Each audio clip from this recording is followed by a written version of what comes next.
Elon Musk ఒక confirmation ఇచ్చిండు, అది వింటే మీ మైండ్ బ్లాక్ అవుతుంది. ఇది హిస్టరీలోనే మోస్ట్ ఇన్సేన్ ఐపీఓ అవ్వచ్చని చాలా మంది అంటున్నారు. స్పేస్ ఎక్స్ అంటే మనకి గుర్తుకొచ్చేది రాకెట్స్, మాస్, స్పేస్ టూరిజం. కానీ ట్రూత్ అది కాదు. ఇది ఒక ఏఐ వార్ గురించి. ప్రెసెంట్ ఏఐ రెవల్యూషన్ లో ప్రాబ్లం చిప్స్ కాదు, టాలెంట్ కాదు, మనీ కూడా కాదు. Its power, electricity, energy. ప్రతి ఏఐ కంపెనీస్ ఇప్పుడు ఒక బ్రూటల్ వార్ కి హిట్ అయ్యాయి.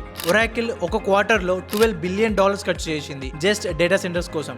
Result cash flow negative. Google, Amazon, Microsoft ప్రతి ఒక్కళ్ళు ఎలక్ట్రిసిటీ కోసమే ఫైట్ చేస్తున్నారు. ఎక్స్పర్ట్ చెప్తున్నారు 2035 వరకు ఏఐ ఒకటే యుఎస్ పవర్ గ్రిడ్ లో 25% ఎలక్ట్రిసిటీ కన్జ్యూమ్ చేస్తుందని.